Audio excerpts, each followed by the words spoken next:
ಶ್ರೀ ಗುರುಗಣಪತಿಭ್ಯಾಂ ನಮಃ. ಶ್ರೀ ಶಾರದಾಂಬಾಯೇ ನಮಃ. ಎಲ್ಲ ನನ್ನ ಆತ್ಮೀಯ ವೀಕ್ಷಕ ಬಂಧುಗಳಿಗೆ ನಮಸ್ಕಾರ. ವೀಕ್ಷಕರೇ, ಶ್ರೀ ವಿಶ್ವಾವಸು ನಾಮ ಸಂವತ್ಸರ ಉತ್ತರಾಯಣ ಶಿಶಿರ ಋತು ಫಾಲ್ಗುಣ ಮಾಸ ಮಾರ್ಚ್ ತಿಂಗಳ ಮಾಸ ಭವಿಷ್ಯಗಳನ್ನು ತಿಳ್ಕೊಳ್ಳೋಣ. ವಿಶೇಷವಾಗಿ ಮಾರ್ಚ್ 19ನೇ ತಾರೀಕು ಯುಗಾದಿ ಅಮಾವಾಸ್ಯೆ, ಯುಗಾದಿ ಹಬ್ಬ, ಹೊಸ ಸಂವತ್ಸರದ ಆಚರಣೆಯನ್ನು ಮಾಡುವಂತಹ ದಿನ. ಬೇವು ಬೆಲ್ಲ, ಸಿಹಿ ಕಹಿ, ಕಷ್ಟ ಸುಖ ಎಲ್ಲದೂ ಕೂಡ ಸಮ ಪ್ರಮಾಣದಲ್ಲಿರಲಿ. ಸಂಪೂರ್ಣವಾಗಿ ಅದನ್ನು ಕಷ್ಟ ಸುಖಗಳನ್ನು ಸಮ ಪ್ರಮಾಣದಲ್ಲಿ ಎದುರಿಸುವಂತಹ ಮನೋಧೈರ್ಯ ಎಲ್ಲರಿಗೂ ಕೂಡ ಸಿಗಲಿ ಅಂತ ಹೇಳ್ತಾ, ಎಲ್ಲರಿಗೂ ಯುಗಾದಿ ಹಬ್ಬದ ಶುಭಾಶಯಗಳನ್ನು ಕೋರ್ತಾ ಮಾರ್ಚ್ ತಿಂಗಳ ಮಾಸ ಭವಿಷ್ಯಗಳು ಹೇಗಿದೆ ಅಂತ ತಿಳ್ಕೊಳ್ಳುವ ಪ್ರಯತ್ನ ಮಾಡೋಣ. ವೀಕ್ಷಕರೇ, 27ನೇ ತಾರೀಕು ವಿಶೇಷವಾಗಿ ಶ್ರೀರಾಮನವಮಿ, ರಾಮನ ಆರಾಧನೆ ಮಾಡುವಂಥದ್ದು. ಸೂರ್ಯವಂಶಸ್ಥನಾದಂತಹ ಶ್ರೀರಾಮಚಂದ್ರನ ಆರಾಧನೆ, ಶನಿ ದೋಷಗಳನ್ನು ಪರಿಹಾರ ಮಾಡಿಕೊಳ್ಳೋದಕ್ಕೆ ರಾಮನ ಆರಾಧನೆ ಮಾಡಿದರೆ ಆಂಜನೇಯನು ಕೂಡ ತೃಪ್ತನಾಗ್ತಾನೆ ಅಂತ ಹೇಳ್ಬೋದು. ಒಟ್ಟಿನಲ್ಲಿ ಸೂರ್ಯ ಮತ್ತು ಶನಿ ಇಬ್ಬರ ದೋಷಗಳಿಗೂ ಕೂಡ ಶ್ರೀರಾಮನ ಆರಾಧನೆ ಮಾಡುವಂಥದ್ದು ಖಂಡಿತ ಶುಭ ಫಲಗಳನ್ನು ಕೊಡುತ್ತೆ. ವೀಕ್ಷಕರೇ, ಮಾರ್ಚ್ ತಿಂಗಳಲ್ಲಿ ಬದಲಾಗುವ ಗ್ರಹಗಳು ಅಂತ ಹೇಳಿದರೆ, ಮಾರ್ಚ್ 1ನೇ ತಾರೀಕು ಶುಕ್ರ ತನ್ನ ಉಚ್ಚ ಕ್ಷೇತ್ರವಾದಂತಹ ಮೀನ ರಾಶಿಯನ್ನು ಪ್ರವೇಶ ಮಾಡ್ತಾನೆ. ಅದೇ ರೀತಿಯಾಗಿ ಮಾರ್ಚ್ 14ನೇ ತಾರೀಕು ಸೂರ್ಯನು ಕೂಡ ಮೀನ ರಾಶಿಗೆ ಪ್ರವೇಶ ಮಾಡ್ತಾನೆ. ಮಾರ್ಚ್ 25ನೇ ತಾರೀಕು ಶುಕ್ರ ಮತ್ತೊಮ್ಮೆ ಮೀನ ರಾಶಿಯಿಂದ ಮೇಷರಾಶಿಯನ್ನು ಪ್ರವೇಶ ಮಾಡ್ತಾನೆ. ಇದಿಷ್ಟು ಮಾರ್ಚ್ ತಿಂಗಳಲ್ಲಿ ಬದಲಾಗುವ ಗ್ರಹಗಳ ಒಂದು ವಿವರ. ಈ ಬದಲಾಗುವಂತಹ ಗ್ರಹಗಳಿಂದ ಮಾರ್ಚ್ ತಿಂಗಳಲ್ಲಿ ವೃಷಭ ರಾಶಿಯವರ ಮಾಸ ಭವಿಷ್ಯ ಹೇಗಿರುತ್ತೆ ಅಂತ ನೋಡೋಣ. ವೃಷಭ ರಾಶಿಯವರಿಗೆ ಎಲ್ಲ ಗ್ರಹಗಳು ಕೂಡ ತುಂಬ ಉತ್ತಮ ಸ್ಥಿತಿಯಲ್ಲಿದ್ದಾರೆ. ಗುರುಬಲ ಇದೆ, ಭಾಗ್ಯಾಧಿಪತಿ ಕರ್ಮಾಧಿಪತಿ ಶನಿ ಲಾಭಸ್ಥಾನದಲ್ಲಿದ್ದಾನೆ. ಮಾರ್ಚ್ 1ನೇ ತಾರೀಕಿನಿಂದ ಶುಕ್ರನು ಕೂಡ ಏಕಾದಶ ಲಾಭಸ್ಥಾನಕ್ಕೆ ಬರ್ತಾನೆ, ಅದು ಅವನಿಗೆ ಉಚ್ಚ ಕ್ಷೇತ್ರ. ಸೊ ಎಲ್ಲ ಒಂದು ಗ್ರಹಗಳ ಕಾಂಬಿನೇಷನ್ ವೃಷಭ ರಾಶಿಯವರಿಗೆ ತುಂಬ ಉತ್ತಮ ಸ್ಥಿತಿಯಲ್ಲಿದೆ.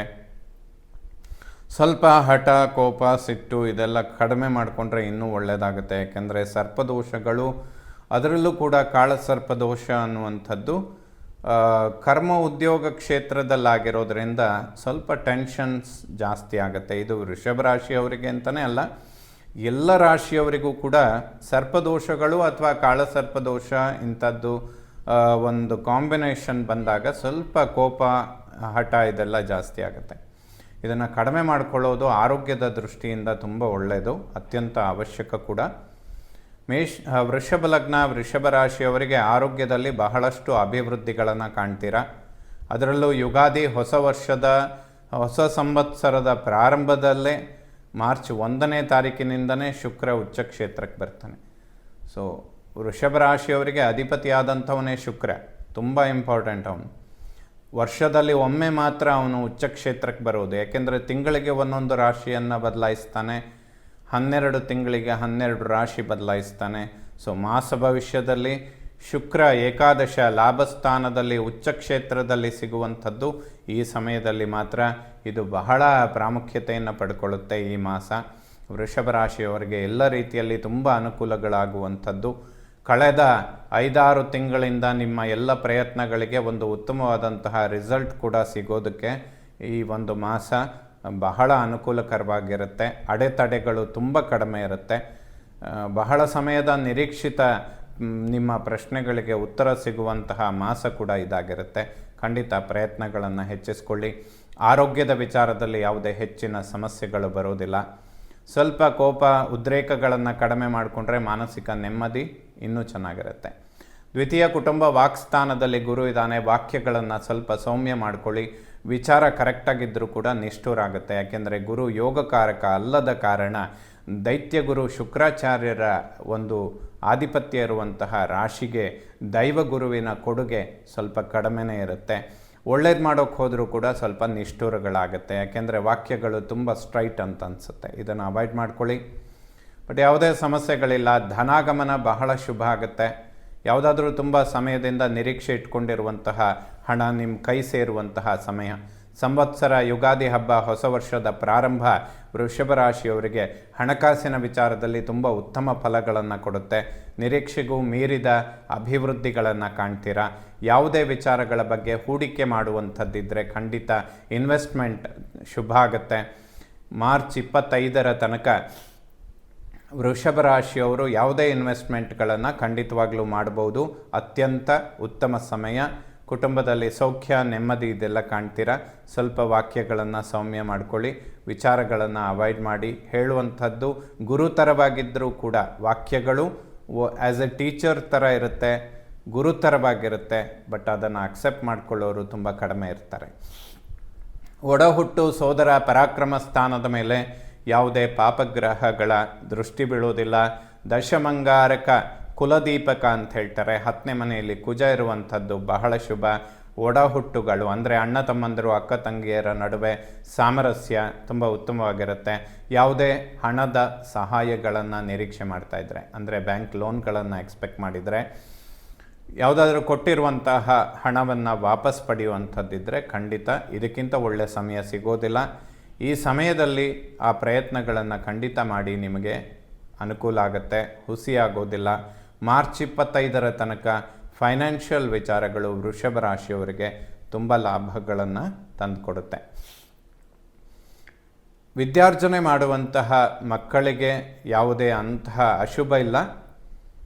ಸ್ವಲ್ಪ ಲೇಸಿನೆಸ್ಸನ್ನು ಅವಾಯ್ಡ್ ಮಾಡ್ಕೊಳ್ಬೇಕು. ಯಾಕೆಂದರೆ 4th ಹೌಸಲ್ಲಿ ಕೇತು ಇದ್ದಾನೆ, ಅವನ ಮೇಲೆ ಕುಜನ ದೃಷ್ಟಿ ಬೀಳ್ತಾ ಇದೆ. ವಾಹನದ ವಿಚಾರದಲ್ಲಿ ಬಹಳಷ್ಟು ಮುನ್ನೆಚ್ಚರಿಕೆಗಳನ್ನು ವೃಷಭ ರಾಶಿಯವರು ಖಂಡಿತ ತೆಗೆದುಕೊಳ್ಬೇಕು. ಈ ಸಮಯ ಆಲ್ಮೋಸ್ಟ್ ಏಪ್ರಿಲ್ 14ರ ತನಕ ಇರುತ್ತೆ. ವಾಹನಕ್ಕೆ ಸಂಬಂಧಪಡುವ ವಿಚಾರಗಳಲ್ಲಿ ರಿಸ್ಕ್ ತಗೊಳ್ಬೇಡಿ. ಸರ್ಪದೋಷ, ಅದರಲ್ಲೂ ಕೂಡ ಕಾಳ ಸರ್ಪದೋಷ 4th ಹೌಸಲ್ಲಾಗಿರೋದ್ರಿಂದ ವಾಹನ ಮತ್ತು ಪ್ರಾಪರ್ಟಿ ಅನ್ನುವಂತಹ ವಿಚಾರಗಳು ಸ್ವಲ್ಪ ಏರುಪೇರುಗಳನ್ನು ಮಾಡುತ್ತೆ. ಮಾತೃವಿನ ಆರೋಗ್ಯದಲ್ಲಿ ಸಣ್ಣ ಪುಟ್ಟ ವ್ಯತ್ಯಾಸಗಳು ಉಂಟಾಗುತ್ತೆ. ಏನಾದರೂ ಗಾಯಗಳಾಗುವಂಥದ್ದು, ಸಣ್ಣ ಪುಟ್ಟ ಸರ್ಜರಿಗಳಿಗೆ ಇದು ಕಾರಣ ಆಗುತ್ತೆ ಅಂತ ಕೂಡ ಹೇಳುತ್ತೆ. ವೃಷಭ ರಾಶಿಯವರಿಗೆ ಕುಜವತ್ ಕೇತು ಎರಡೂ ಕೈಯಲ್ಲೂ ಕತ್ತಿಯನ್ನು ಹಿಡಿದಂತಹ ಗ್ರಹಗಳು ಶಸ್ತ್ರಚಿಕಿತ್ಸೆಗಳನ್ನು ಮಾಡಿಸ್ತಾರೆ ಅಂತ. 4ರಲ್ಲಿ ಕೇತು, 4ರ ಅಧಿಪತಿ ಸೂರ್ಯ ಶನಿಯ ಯುತಿಯಲ್ಲಿ ಬರ್ತಾನೆ. ಮಾರ್ಚ್ 14ರ ನಂತರ ಏಪ್ರಿಲ್ 14ರ ತನಕ ಯಾವುದೇ ಪ್ರಾಪರ್ಟಿ, ಮನೆ ಕಟ್ಟುವಂತಹ ವಿಚಾರಗಳು, ಹೊಸ ವಾಹನ ಖರೀದಿ ಮಾಡುವಂಥದ್ದು, ವಾಹನ ಚಾಲನೆ ಮಾಡುವಂತಹ ವಿಚಾರಗಳಿದ್ದರೆ, ಮಾತೃವಿನ ಆರೋಗ್ಯ, ಈ ಇಷ್ಟು ವಿಚಾರಗಳ ಬಗ್ಗೆ ಸ್ವಲ್ಪ ಕೇರ್ ಜಾಸ್ತಿ ತಗೊಳ್ಳೋದು ಉತ್ತಮ. ತುಂಬ ಏನು ಸಮಸ್ಯೆಗಳು ಅಂತಲ್ಲ, 1.5 ತಿಂಗಳು ಸಣ್ಣ ರಿಸ್ಕ್ ಇದೆ ಈ ವಿಚಾರಗಳಲ್ಲಿ. ಇದನ್ನು ಅವಾಯ್ಡ್ ಮಾಡಿಕೊಂಡ್ರೆ ಖಂಡಿತ ಒಳ್ಳೆಯದಾಗುತ್ತೆ. ಜ್ಞಾನ, ಸಂತಾನ, ಪೂರ್ವಪರ ಪುಣ್ಯಸ್ಥಾನಾಧಿಪತಿ ಬುಧ ಕರ್ಮ ಉದ್ಯೋಗ ಕ್ಷೇತ್ರದಲ್ಲಿರ್ತಾನೆ. ಬುಧಾದಿತ್ಯ ಯೋಗ ಬಹಳ ಶುಭ ಫಲಗಳನ್ನು ಕೊಡುತ್ತೆ. ಕೇಂದ್ರ ಕೋಣಾಧಿಪತಿಗಳು ಅಂದರೆ ಚತುರ್ಥಾಧಿಪತಿ ಸೂರ್ಯ, ಪಂಚಮಾಧಿಪತಿ ಬುಧ ದಶಮ ಕೇಂದ್ರದಲ್ಲಿ ಸೇರ್ತಾರೆ. ವೃಷಭ ರಾಶಿಯವರಿಗೆ ಇದು ಬಹಳ ಒಂದು ಉತ್ತಮವಾದಂತಹ ಸಮಯ. ಸಂತಾನದ ಅಂಚಿನಲ್ಲಿರುವಂಥವರಿಗೆ ಖಂಡಿತ ಶುಭ ಫಲ. ಮಕ್ಕಳ ಎಜುಕೇಷನ್ ಚೆನ್ನಾಗಾಗತ್ತೆ. ಸ್ವಲ್ಪ ಆರೋಗ್ಯದ ಬಗ್ಗೆ ಗಮನ ಕೊಟ್ಟರೆ ಖಂಡಿತ ಶುಭ. ಷಷ್ಠಾಧಿಪತಿ ಶುಕ್ರ ಏಕಾದಶದಲ್ಲಿದ್ದಾನೆ. ಯಾವುದೇ ಸ್ವಂತ ವ್ಯವಹಾರ, ಬಿಸ್ನೆಸ್ ಅಥವಾ ಪಾರ್ಟ್ನರ್ಶಿಪ್ ತುಂಬ ಚೆನ್ನಾಗಾಗುತ್ತೆ. ಯಾವುದೇ ಶತ್ರು ಬಾಧೆಗಳು ಖಂಡಿತ ಇರುವುದಿಲ್ಲ. ಇದಕ್ಕಿಂತ ಬೆಟರ್ ಟೈಮ್ ಯಾವುದೂ ಇಲ್ಲ. ವೃಷಭ ರಾಶಿಯವರು ವರ್ಷದಲ್ಲಿ ಯಾವುದೇ ಇನ್ವೆಸ್ಟ್ಮೆಂಟ್ಗಳನ್ನು ಈ ಹೊಸ ಸಂವತ್ಸರದ ಸಮಯದಲ್ಲಿ ಮಾಡಿದರೆ ಖಂಡಿತ ಶುಭ ಆಗುತ್ತೆ. ಈ ವಿಚಾರದ ಬಗ್ಗೆ ಯಾವುದೇ ಕನ್ಫ್ಯೂಷನ್ ಖಂಡಿತ ಇಟ್ಕೊಳ್ಬೇಡಿ. ಸಪ್ತಮ ಮಾಂಗಲ್ಯ ಸ್ಥಾನಾಧಿಪತಿ ಕುಜ ಕೇತುಗ್ರಸ್ತನಾಗಿದ್ದಾನೆ. ದಾಂಪತ್ಯದಲ್ಲಿ ಗಂಡ ಹೆಂಡತಿಯ ನಡುವೆ ಸಣ್ಣ ಪುಟ್ಟ ವೈಮನಸ್ಯಗಳು ಅಥವಾ ಆರೋಗ್ಯದಲ್ಲಿ ಏರುಪೇರುಗಳು ಉಂಟಾಗುತ್ತೆ. ಬೆಂಕಿ ಮತ್ತು ಸರ್ಪ ಅನ್ನುವಂತಹ ಗ್ರಹಗಳು ಒಂದೇ ರಾಶಿಯಲ್ಲಿ ಬಹಳ ಸಮೀಪದಲ್ಲಿರ್ತಾರೆ. ಅದರಲ್ಲೂ ಕೂಡ ಮಾರ್ಚ್ ತಿಂಗಳಲ್ಲಿ 7, 8ನೇ ತಾರೀಕಿನಿಂದ 20ನೇ ತಾರೀಕಿನ ತನಕ ಕುಜ ಮತ್ತು ರಾಹು ಇಬ್ಬರು ಕೇವಲ 4-5 ಡಿಗ್ರಿ ವ್ಯತ್ಯಾಸದಲ್ಲಿ ಒಟ್ಟಿಗೆ ಸೇರ್ತಾರೆ. ಇದು ಏನಾದರೂ ಶಾರೀರಿಕವಾಗಿ ಸ್ವಲ್ಪ ಉಷ್ಣ ಪ್ರಕೋಪಗಳು ಜಾಸ್ತಿ ಆಗುವಂಥದ್ದು, ಓವರ್ ಹೀಟ್ ಆಗುತ್ತೆ ಅಂತ ಹೇಳ್ಬೋದು.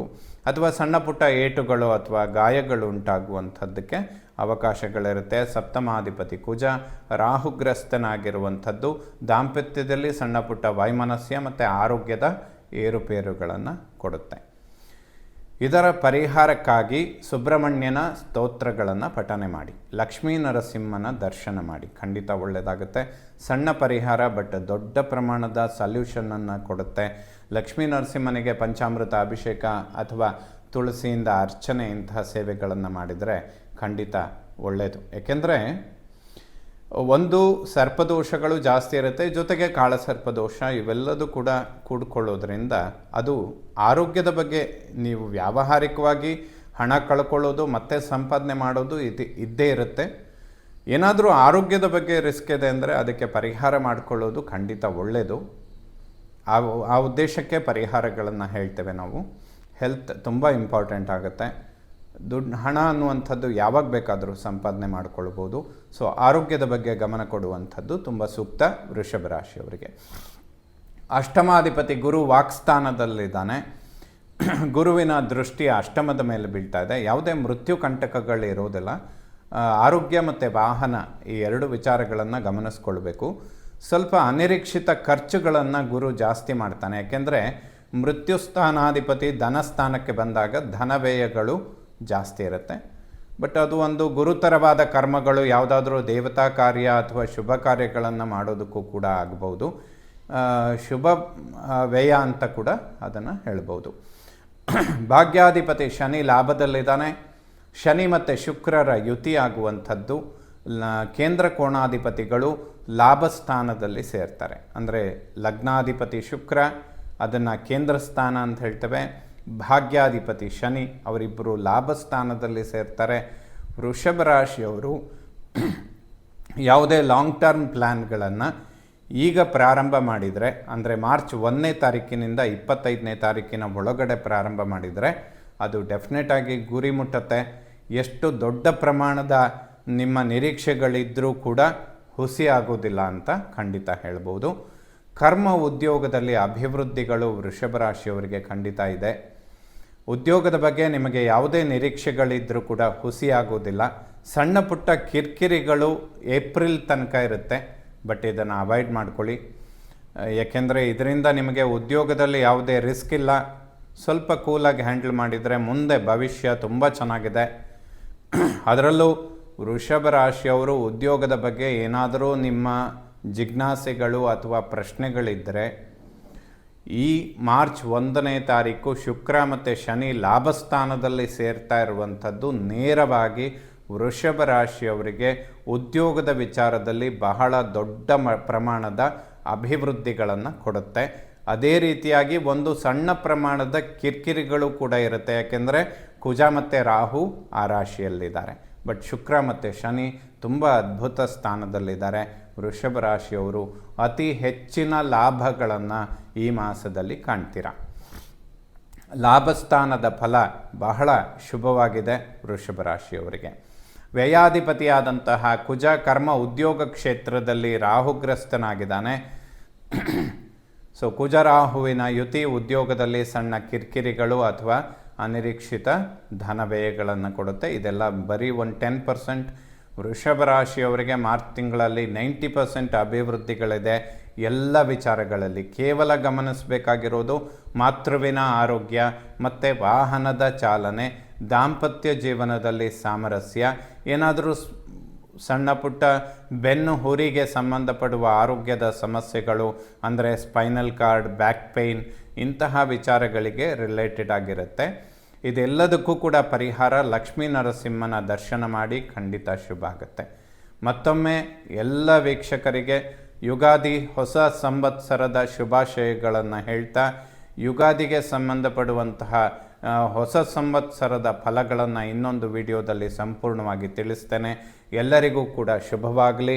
ಶ್ರೀ ಶಾರದಾ ಪರಮೇಶ್ವರಿಯ ಸಂಪೂರ್ಣ ಅನುಗ್ರಹ ಎಲ್ಲ ನನ್ನ ವೀಕ್ಷಕ ಬಂಧುಗಳ ಮೇಲಿರಲಿ. ಶುಭವಾಗಲಿ ವೀಕ್ಷಕರೇ.